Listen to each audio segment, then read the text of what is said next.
Good evening students. DC circuits और measurement में एक टॉपिक आपका आता है व्हीट स्टोन ब्रिज, जो कि बहुत इंपॉर्टेंट है। इसके बेस पे न्यूमेरिकल्स आते हैं और ये खुद भी पूछा जाता है कि व्हीट स्टोन ब्रिज क्या है, कैसे इसको डिराइव करते हैं। देखिए, व्हीट स्टोन ब्रिज का मतलब ये है कि व्हीट स्टोन साइंटिस्ट का नाम है जिन्होंने एक ऐसा ब्रिज बनाया जिसमें 4 रेजिस्टेंस अरेंज होते हैं और किसी एक रेजिस्टेंस का हम रेजिस्टेंस फाइंड आउट कर सकते हैं। अगर आपको 3 पता है तो एक हम आसानी से निकाल सकते हैं। इसके लिए एक अरेंजमेंट क्या करते हैं, पैरेललोग्राम की तरह हम सिस्टमैटिक 4 रेजिस्टेंस को अरेंज करते हैं। पैरेललोग्राम ऐसा ही होता है जिसमें एक डायगोनल के बीच में हम गैल्वेनोमीटर लगाते हैं और की लगाते हैं, और दूसरे डायगोनल के बीच में हम सेल लगाते हैं और एक की लगाते हैं। इसको K1 कह सकते हैं, इसको K2 कह सकते हैं।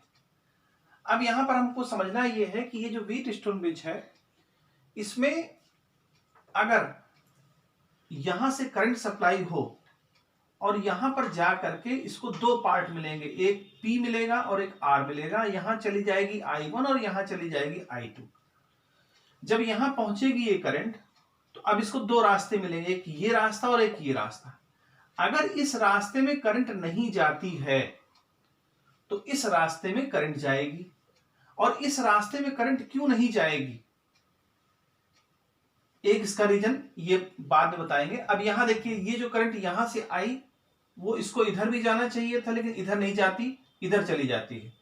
तो इधर नहीं जाती, इधर नहीं जाती, तो इसका रीजन क्या है? इसका रीजन ये है कि ये पॉइंट और ये पॉइंट का पोटेंशियल सेम है। ये पॉइंट, इसको x मान लीजिए, और ये पॉइंट y, दोनों का पोटेंशियल सेम है। और जब पोटेंशियल सेम होगा, सेम पोटेंशियल पर होगा। जब पोटेंशियल सेम होगा तो करंट फ्लो नहीं करेगी, और जब करंट फ्लो नहीं करेगी तो ये गैल्वेनोमीटर जो है डिफ्लेक्शन शो नहीं करेगा। अगर गैल्वेनोमीटर डिफ्लेक्शन शो नहीं करता है तो इसकी एक कंडीशन आती है, करस्पॉन्डिंग रेजिस्टेंस का रेशियो ऑलवेज इक्वल होगा आपस में इस अरेंजमेंट में।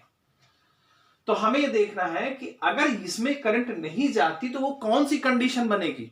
ये तो हमने बता दिया आपको रिजल्ट की करस्पॉन्डिंग रेजिस्टेंस का रेशियो इक्वल होगा, लेकिन अगर इसमें करंट नहीं जाती तो वो जो हमने अभी बताया रिजल्ट, वो रिजल्ट आएगा कैसा, ये इसमें देखना होता है। तो ये जो हम यहां करंट फ्लो कराएंगे और जो इसका कैलकुलेशन करेंगे, वो डिपेंड करेगा आपके किरचॉफ्स रूल पर, जो हमने आपको पहले बताया है। देखिए, किरचॉफ्स रूल हम लगाते हैं। ये पॉइंट मान लें आप A है, ये पॉइंट मान लें आप X है, और ये पॉइंट मान लें B है। तो हम किरचॉफ्स रूल का इस्तेमाल करेंगे अकॉर्डिंग टू किरचॉफ्स रूल। इसमें किरचॉफ रूल हम कहां से लगाएंगे? A X Y A में, A X Y और A में। अब देखिए, A X Y A में लगाएंगे तो किरचॉफ्स का रूल हमें मालूम है कि करंट और रेजिस्टेंस, तो करंट यहां कितनी फ्लो हो रही? I1। रेजिस्टेंस कितना फ्लो हो रहा है? इसमें कितना रेजिस्टेंस है? P। और जब यहां से हम आएंगे तो यहां कोई भी रेजिस्टेंस नहीं है, तो इसको हम काउंट नहीं करेंगे। और इसमें जब आएंगे तो ये रेजिस्टेंस में जो करंट हमारी फ्लो हो रही है, ये हमारा अपोज कर रही है। मैंने आपको बताया था, अगर करंट अपोज करती है तो हम माइनस साइन का इस्तेमाल करेंगे, I2 इंटू R। इसके बाद किरचॉफ के रूल के हिसाब से यहां EMF, कोई सेल तो लगा नहीं है इसके बीच में, तो सेल नहीं लगा तो 0। अब इसको क्या लिखा जा सकता है? I1P is equal to I2R, और इसको इक्वेशन नंबर 1 डाल देते हैं। ये हमारी कहानी इस लूप की हो गई। अब इस लूप में, अब हम लूप की बात करते हैं X, B, Y और X में, X, B, Y और X में। तो इसमें हम लूप का रूल लगाते हैं, किरचॉफ रूल लगाते हैं, Q1 इंटू I, यानी I1 इंटू Q। जैसे ही यहां आएंगे तो ये हमारा अपोज करेगा, तो क्या हो जाएगा? Minus I2 into S। और इसमें भी कोई सेल नहीं लगा हुआ है तो 0 हो जाएगा सेल। तो आप इसको क्या लिखा जा सकता है? I, ये इस तरह लिखा जा सकता है। इसको इक्वेशन नंबर 2 डाल दीजिए। अब इक्वेशन 1 और 2 को अगर हम डिवाइड कर दें तो हमारे पास देखिए I1 से I1 कैंसिल हो जाएगा, I2 से I2 कैंसिल हो जाएगा, तो रिजल्ट हमारे पास क्या आएगा, रिजल्ट आएगा P upon Q is equal to R upon S। ये हमारा रिजल्ट आएगा। तो ये रिजल्ट जो आया वो क्यों आया, बिकॉज यहां पर हमने कोई भी करंट नहीं डाली, तो इसका मतलब अगर इसमें कोई भी करंट नहीं होगी तो ये रिजल्ट आना चाहिए अकॉर्डिंग टू रूल।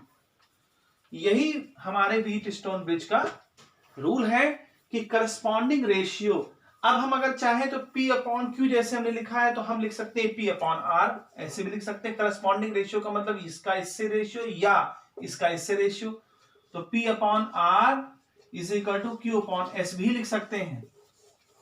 कोई ये रूल नहीं कि इसका इसी के साथ कॉम्बिनेशन होगा, इसका इसके साथ कॉम्बिनेशन कर सकते हैं, तो हम ये चीज भी लिख सकते हैं। तो दोनों तरीकों से इसको हम लिख सकते हैं। यही व्हीटस्टोन ब्रिज का वर्किंग है और इसी से ही बहुत सारे न्यूमेरिकल निकलते हैं। न्यूमेरिकल की जब बारी आएगी तो न्यूमेरिकल भी हम कराएंगे। और एक चीज यहां पर ये कि कभी कभी क्वेश्चन पूछा जाता है कि व्हीटस्टोन ब्रिज हमारा सेंसिटिव कब होगा, तो इसके लिए आंसर है कि सेंसिटिविटी तब होगी जब हमारे जो रेजिस्टेंस है वो सेम ऑर्डर में हो। अगर रेजिस्टेंस सेम ऑर्डर में होंगे तो हमारी सेंसिटिविटी ब्रिज की, व्हीटस्टोन ब्रिज की ज्यादा होगी, अच्छी होगी। तो इसमें इतना ही, फिर हम नेक्स्ट उसमें आपको मीटर ब्रिज और पोटेंशियोमीटर के बारे में समझाएंगे, बताएंगे।